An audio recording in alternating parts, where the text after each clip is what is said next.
Ikot lang tayo.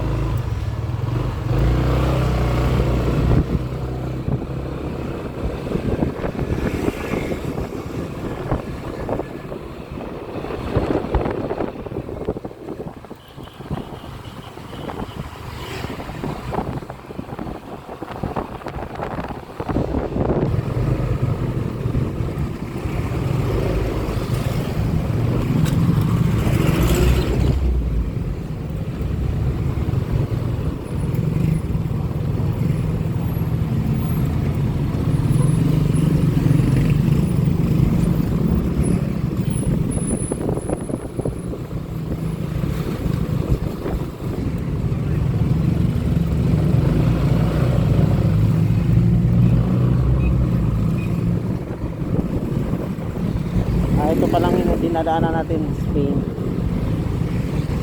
Baga sana Espanya.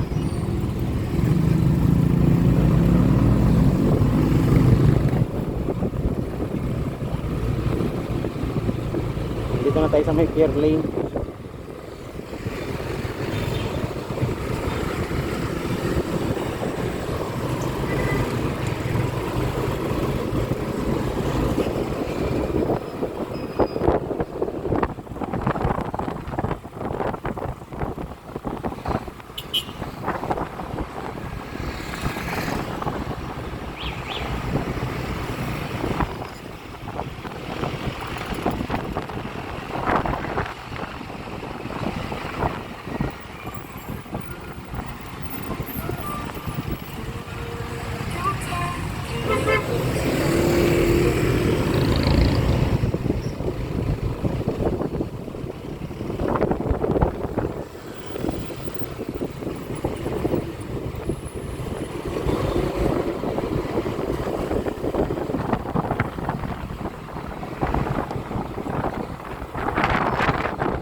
Namang iba na comfortable din naman,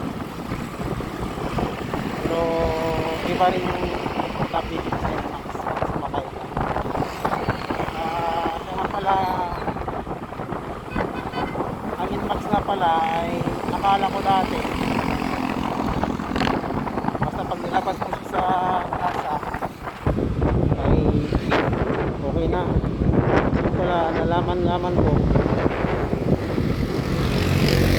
ang Inmax pala pag nilabas mo sa kasa ay mayroon kang problema nga ayusin. Ang sinasabi ko dito ay ang kanyang telescopic. Yung telescopic niya pagka Inmax nga pala talaga ay kailangan mo siya ipapagawa. Either na doon mo siya ipagawa sa mismong kasa or dadalhin mo siya sa mga paggawaan ng mga motor para dagdagan yung langis niya sa telescopic. Kasi itong sa amin guys, ginawa namin to ng December 2020. Yun talaga ang problema niya, yung telescopic. Lumalagotok pag nalubak. Marami na akong nakawakang motor, medyo hindi nga lang mga mamahaling motor, pero iba-ibang motor na hawakan ko, mga pan-daily na motor. Hindi ko pa na-encounter yung problema na katulad nitong sa Inmax, yung sa telescopic nga niya. Kasi doon hindi ko naranasan yung lagutok ng telescopic. Dito talaga nagulat ako nung nilabas namin sa kasa ay lumalagutok pagka nakaapak ng lubak. Pero ganun pa man, ginamit talaga namin ni Mrs. ng 3 buwan sa kalsada. 3 buwan namin siya ginamit gamit. Tapos one time nangyari sa amin, pumunta kami ng MOA dahil may binili kami gitara. Bumili kami ng gitara sa RJ, doon sa may MUA. Bumili kami ng bass guitar. Pag uwi namin guys, pagdating namin sa may Quiapo, inabutan kami ng malakas na ulan. Ang ginawa ko, humarurot ako dahil naghanap kami ng masisilungan. Sa pagharurot ko guys, na-shoot kami sa manhole kasi hindi ko napansin yung manhole. Naka-open pala yung manhole. So hindi na ako nakapreno kasi medyo may katulinan ng nangyari. Nasa mga 60 yata yung takbo ko nun, mga ganon. Basta medyo matulin siya na hindi ko na nagawang prenuhan yung manhole. Pinangatawanan ko na lang, umiri na lang ako. Ang nangyari, lumagutok ng malakas, sobrang lakas talaga ng lagutok guys. Takot na takot ako kasi baka masira yung, ang pwede kasing masira doon guys, yung ano yung ball race bearing niya sa may manibela. Pwedeng masira yun, kaya yung telescopic moves mo babaluktot. Kaya yun ang kinatakot ko noong time na yun. Tapos ang sakit ng baywang namin ni Mrs. parehas, napa-area ko, sobrang sakit dahil nga sa matagtag na nga siya.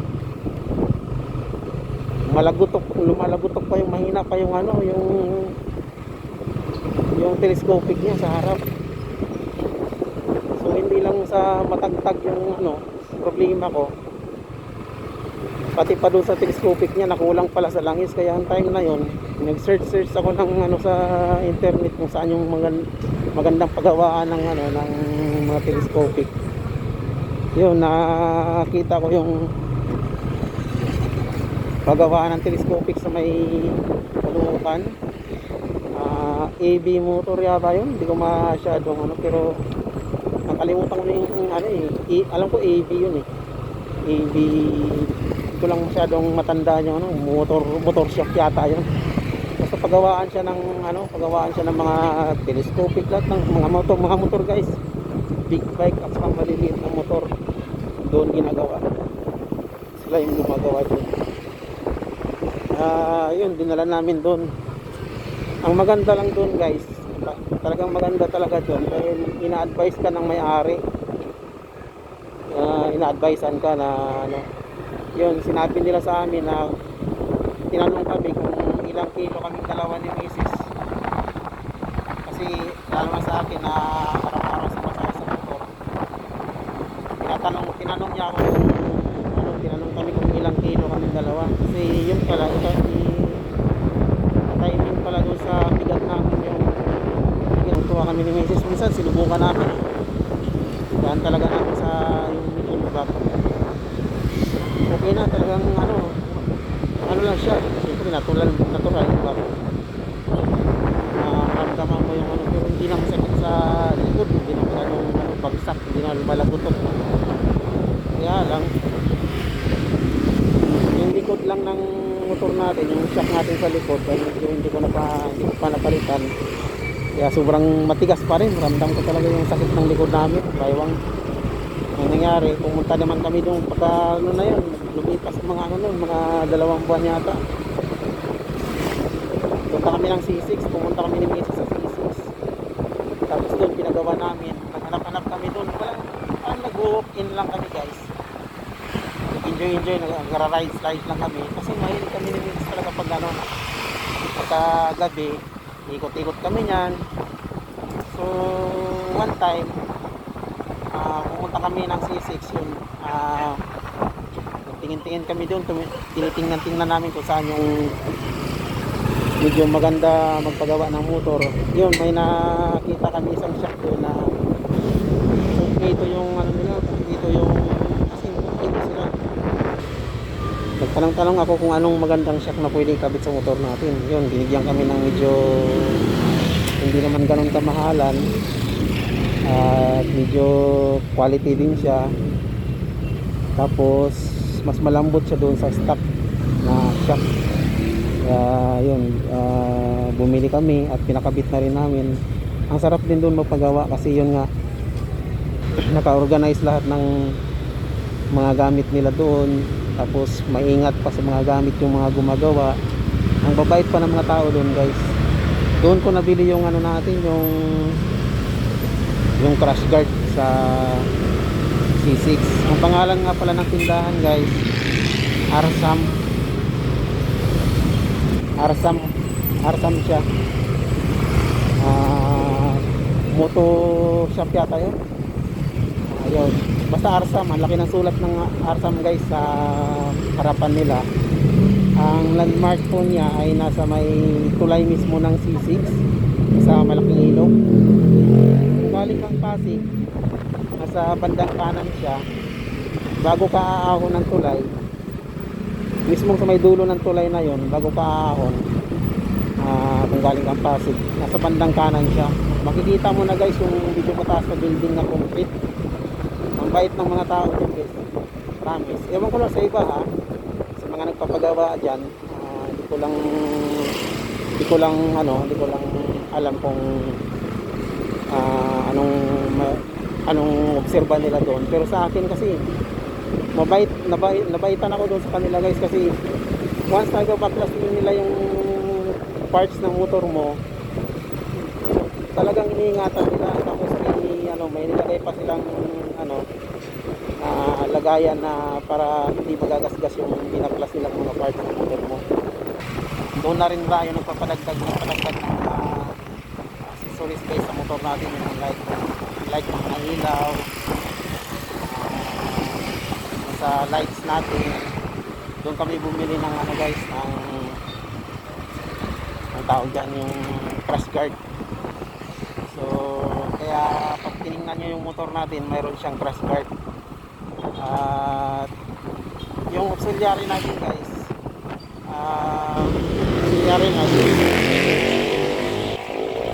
binili lang natin to sa bumili na ako sa ibang tindahan, tapos yun, doon natin pinakabit. Yan. Kaya pag tinignan natin yung motor natin, yung motor namin guys, pag tinignan nyo, pag nakikita nyo, ay may mga accessories na siyang nilagay ko. Isa pa sa nadagdag dito sa accessories ng motor, yung kanyang side mirror. Yan, kung mapapansin nyo po, yung side mirror nya, tinanggal ko yung mga stock ng side mirror. Pinalitan natin ng mas mababa lang na side mirror, tapos doon lang sa may mismong dashboard sa harap. Yun ang dinagdag ko. At saka yun lang yung accessories natin guys, sa mga lights, side mirror. Siya nga pala, ito ito nga pa palang yung cellphone holder, binili ko lang yan sa Divisoria.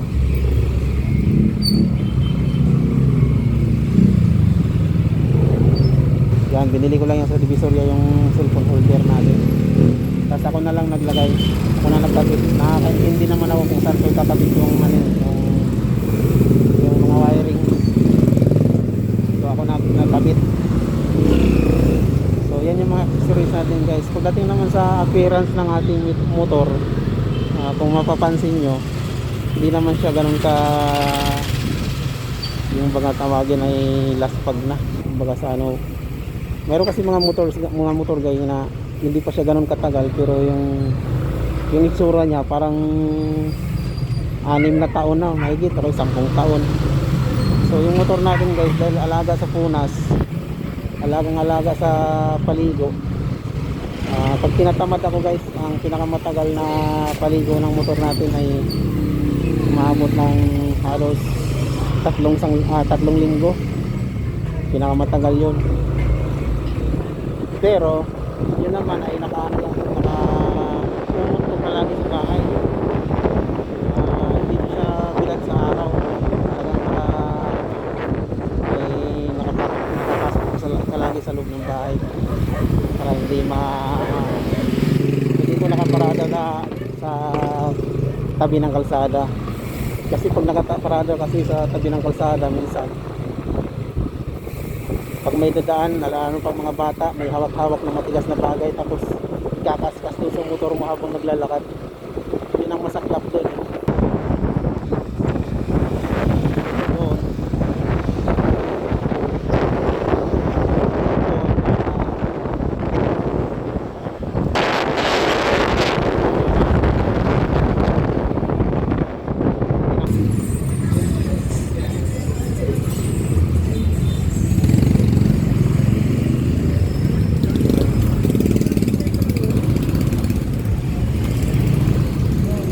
TS1 lang lagi ginagamit ko sa pag pupunas ko ng motor para mapanatili yung kanya kulay, hindi siya pumupusyaw. Effective naman siya kasi mula simula hanggang ngayon yun pa rin ang ginagamit ko, TS1.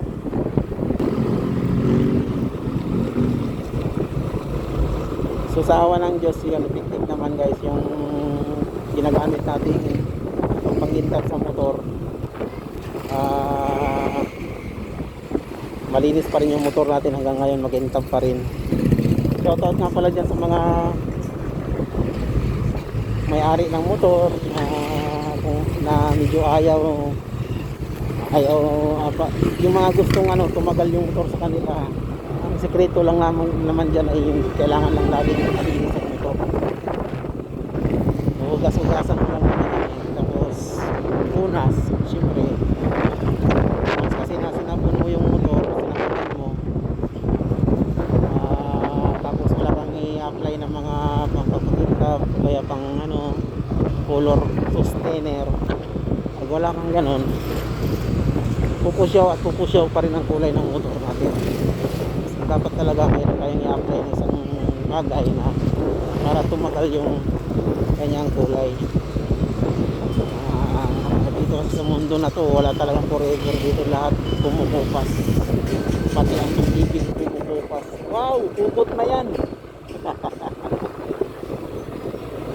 Shoutout nga pala sa mga umiibig dyan. Lagi nyong alalahanin na ang pag-ibig ay hindi forever. Minsan mayroong mga forever pero minsan lang yun. Yung natin, yung battery, unang-una dyan yung battery natin, hindi pa ako nagpalit ng battery natin. Siya pa rin yung battery natin mula noon hanggang ngayon. Gumagana pa rin siya. Kung gaano siya gumana noon, siya pa rin, ganun pa rin siya gumana ngayon. At saka sa gulong naman natin guys ay isang beses pa lang ako nagpalit, at ang pinalitan ko pa lang dito yung yung harapan na gulong. Ay hindi, yung huli pala, yung hulihan. Sorry guys, sorry. Yung hulihan pala natin ng gulong yung napalitan natin. Yung harapan natin okay pa naman, kaya hindi ako nagpapalit. Ang makina kasi natin nabubuhay talaga sa langis. Kasi kung hindi ka magpapalit ng langis, ang pangit namin masisira yung motor natin. Magiging gastado ang lahat. On time tayo sa pagpapalit ng langis. Minsan nga hindi pa dumarating sa pinakalimit ng niya, sa due date ng kanyang langis. Talaga pinapalit ng kahit nga medyo malinaw pa yung langis. Hindi naman talaga nga kasi malinaw, pero medyo may itim na ng konti. Basta pag gusto ko na pinapalitan ko na, hindi ko na pinapaagol. Pero minsan lang yun. Pero pagdating sa maintenance talaga ng langis sa engine oil, hindi ako nagpapabaya. Kaya yung motor natin ganun pa rin siya kagandang humata. Yung sa belt niya nga pala, sa CVT natin guys, sa pagdating ng mga sa belt, yung iba kasi nagpapalit na ako, hindi pa, malakas pa talagang malakas pa siyang humatak. Talagang yung torque niya nandun pa rin. Lakas ng torque niya. Nag-torque.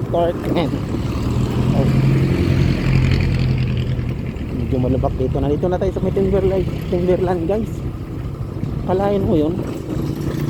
Ikwento lang ako, nakarating na pala ako dito sa may Timberland.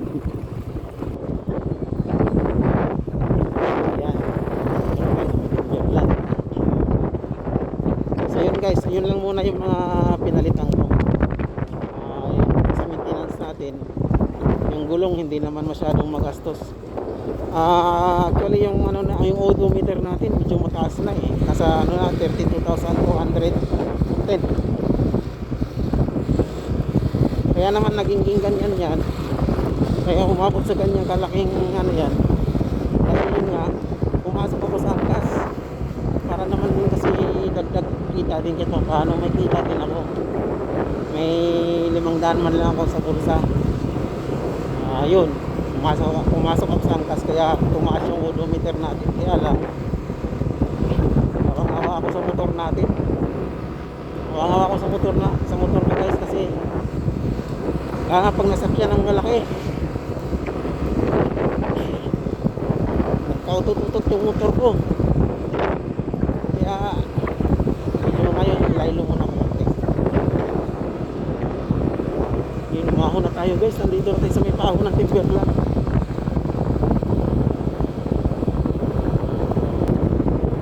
Dito na tayo sa may Timberland. Unahin natin yung truck para hindi siya mabitin.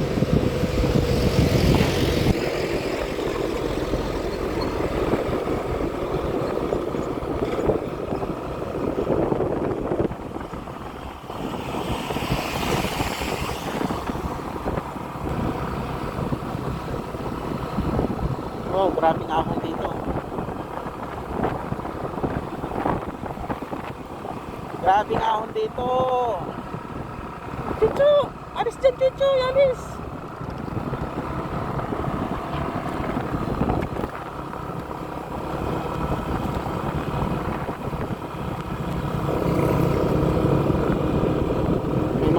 May mga nagbabike pa rin dito.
Dito na tayo sa tuktok ng Timberland.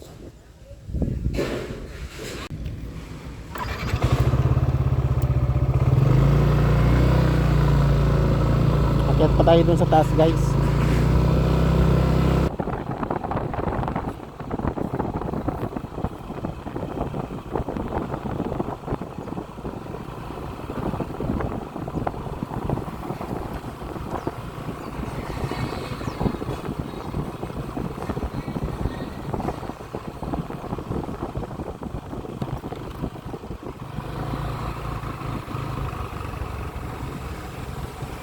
Dito na lang tayo.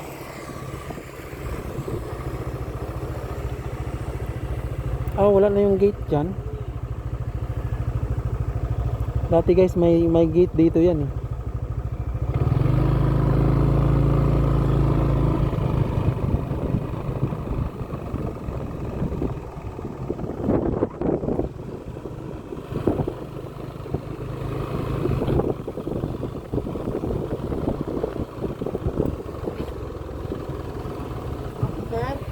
Pwede dyan lang sa unahan sir, titingin lang.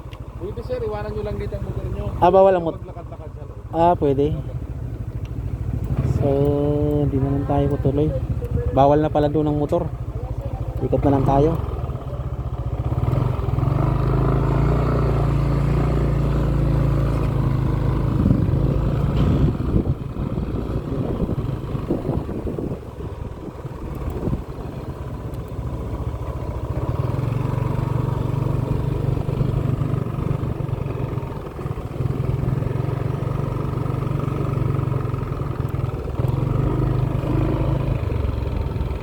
Edit na lang tayo dito.